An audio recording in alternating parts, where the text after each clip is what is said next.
Wis ana meh rong dina iki Wiranto ora mulih. Dheweke pilih kumpul karo para peziarah ing saweneng makam tuwa kang ana ing perenging Gunung Kelut. Dheweke turu bebarengan karo para peziarah kang mbok menawa nasibe meh padha karo apa kang dialami dening Wiranto. Kanggo kebutuhan ing saben dinane dheweke ora ana masalah. Ing kono jebul uga ana warung-warung panganan kang mligi disediakake kanggo para peziarah kang buka sajroning 24 jam. Umume para peziarah mau kandha yen keperluane menyang makam mau mung saperlu ninggati masalah sing nggodha ruwet rentenging atine. Sadurunge budal menyang perenge Gunung Kelut mau luwih dhisik dheweke nggadekake sepeda motore kang durung lunas cicilane menyang kancane.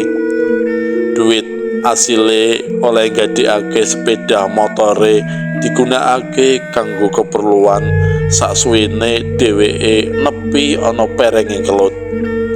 Nanging sajrone pirang-pirang dina nepi ana kono dheweke isih durung oleh wisik apa dene pituduh gegayutan karo kang dadi ancas pikirane.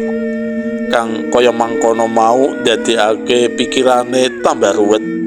Duit oleh nggadekake sepeda motore saksuwene ana kono saya suwe saya nipis merga kanggo keperluan saben dinane kaya mangan, ngopi, rokok lan kebutuhan liyane. Nganti rong dina candhake dheweke ketemu karo sawenehing pawongan kang isih muda tumaruna kang uga arep munggah menyang perenging Gunung Kelut. Penampilane prasaja, sandang penganggone uga prasaja, ora ngetarani kadidene wong sing sekti lan ngerti sadurunge winarah. Nanging ndulu apa kang dikandhakake Wiranto nggraita menawa pawongan sing ana sangarepe iku dudu wong sembarangan. Kula badhe minggah dhateng Redi Kelut menika saperlu pados oyot mimang. Menawi sampeyan badhe ngersakaken tumut, monggo sami-sami sesarengan minggah kaliyan kula.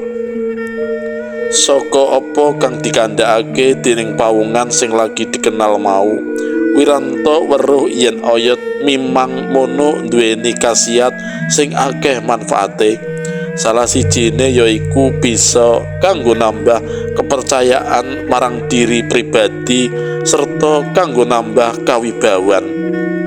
Upamane kang duwe barang mau bisa ngilang lan angel kanggone pawongan kang goleki. Sejatine khasiate oyot mimang ora mung iku wae, nanging bisa kanggo nambah kapitayan diri pribadi, uga pengasihan, kawibawan lan sapinunggalane. Senajan mangkono isih ana rapalan-rapalan liyane maneh kanggo kudu ditindakake tumrap pawongan kang ndarbeki oyot minang mau. Wangune oyot mau tanpa beda kaya oyot-oyot biasane, nanging saknyatane oyot mau mujudake sawenehing barang gaib. Ana maneh kang kandha yen oyot mau minangka oyot kabimbangan. Barang iku manut kandhane wong kang lagi dikenal mau mung ana ing sakupenge Gunung Kelut lan Penanggungan lan uga papan liyane kang siningit. Barang kala wau sejatosipun ing pundi kemawon wonten, namung padosipun kedah mligi ngangge ritual khusus kangge tiyang ingkang dereng mangertos, kedah nyuwun pitedah dhateng tiyang ingkang sampun mumpuni kados dene paranormal. Pawongan mau kandha marang Wiranto kang kekarone saiki lagune wis tekan perenging Gunung Kelut. Sawise kekarone rada sauntara lakune anggone nglacak oyot mimang ing perenging kelut mau, pungkasane apa kang digoleki kasil ditemokake. Sawise jenengan wis bisa nemokake apa kang kita goleki iki, saiki monggo jenengan kundur. Ing dalem mengko jenengan bisa mbuktekake kiambak khasiate oyot mau. Pawongan mau kandha marang Wiranto karo menehi jampi-jampi arupa barang memper oyot nanging duweni khasiat kang ngedap-edapi. Sakwise tekan omah, Wiranto pikirane mongamangu, aja-aja mengko konangan tangga-tanggane kang padha diutangi. Tekan omahe ngarepake jam 09.00 bengi, embu apa pancen wektune kang pancen sepi. Salakune Wiranto nuju menyang omahe, babar pisan ora ketemu karo glibete sadengah pawongan. Malah bojo lan anake sing lagi kelas 4 SD kaget setengah mati meruhi bapake kang ujug-ujug wis ana sakjroning omah. Weruh kang kaya mangkono mau, Wiranto percaya banget marang khasiate oyot mimang mau.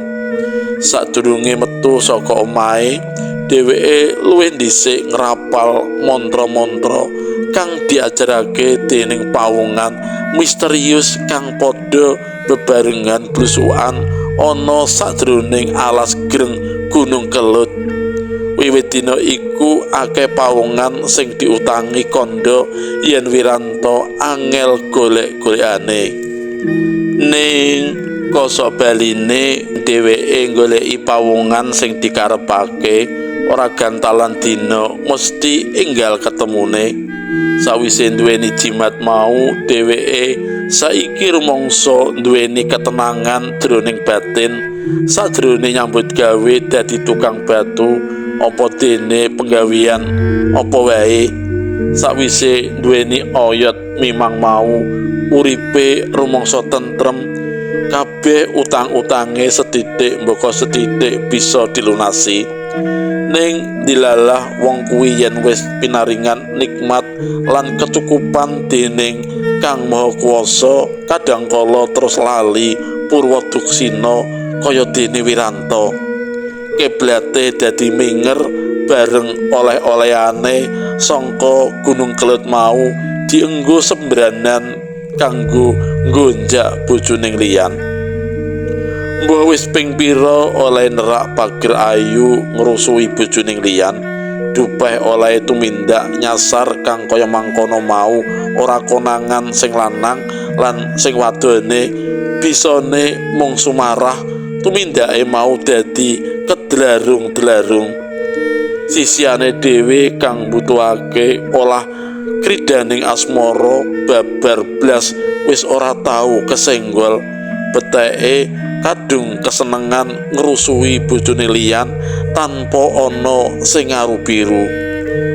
Nanging tumindak kang kaya mangkono mau pranyata ana watese. Ing sawijining wengi Pranata, salah sijining tanggane kang isih manten anyar, oleh 2 wulan, bengi tengah wengi sisiane digilir dening Wiranto. Wengi ing dina kadurakan iku Pranata merlokake salat tahajud menyang langgar kang cedhak omahe.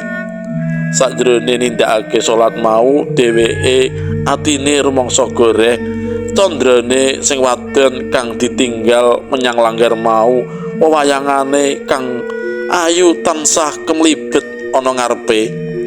Ora lidok nalika dheweke cepet-cepet mulih saka langgar. Nalika mlebu menyang kamare, dheweke kaget kepati weruh sisiane lagi langen asmara karo Wiranto sing pranyata isih tanggane dhewe. Bengi tengah wengi kang isih sepi kaya mau, kahanane malik-malik grimbyang rame poyang-payingan, geger lesus kaya sindung riwut mageturan. Wiranto wengi iku sakwise diajar setengah mati nuli diirit turut dalan karo wudi padha mblejet dening wong-wong kampung kang kaminujon akeh sing isih padha lelekan. Sisihane kang weruh kedadian sing lanang dikeler wong kampung kaya wong edan binasanan digawa menyang balai desa mau, bisane mung nangis poyang-payingan bareng karo anake kang uga nangis nglulu weruh bapake dienggo sakwiyah-wiyah. Wengi iku Wiranto satekane balai desa dening Palurah Kinen nerusake nggawa menyang kantor polisi. Pungkasane dheweke bisane mung plorak-plorok kemulan sarung kang disilihi Pak Lurah ing seling pakunjaran polsek. Sauntara swara tabuh kenthong balai desa gemontang ping pindho mecah sepining wengi kang binarung swarane tetiking grimis ing puncuking mangsa rendeng. "Mas, kenapa salah bojo kula niki, Mas? Nun, pripun? Mas, kok saged dados ngoten?" Parti sisihane oleh takon kaya mangkono mau karo nangis geru-geru kang terus dadi layatan tangga teparone ing tengahing wengi kang sintru. "Jeng, ge wonten apa to? Kok Mas Wiranto kok terus dilarak rame-rame kados ngoten nika?" Yu Jamila sing rambute isih reyap-reyap takon marang Parti kang isih nangis nglulu. Semono uga si Agus anake isone mung nangis ndrenginging karo ngamplok anggane ibune sing diareh-areh karo tangga-tanggane. Wusana bareng dikandhani dodok seleng perkara dening salah sijining bapak kang ngerti kenthang kimpule perkara. Ibu-ibu kang isih padha kamiwelasan marang Parti mau nuli padha pating plencing mulih menyang omahe sowang-sowang. Sauntara grimis durung mandheg isih ngrecih kawimbuhan swarane kodhok kongkang saut-sautan ing kono kene mahargya tekane grimis nambahi swasana prihatin ing atine Parti kang kaya rinujit-rujit. Agus kang isih nglulu ana sacedhake nuli dirangkul sarta diambungi kanthi rasa welas asih. Bengi iku Kang Darman si tukang becak tanggane Wiranto sing kamiwelasen nuli ngajak Parti lan anake budal menyang kantor polsek saperlu metuki sing lanang kang durung disumurupi kepriye nasibe.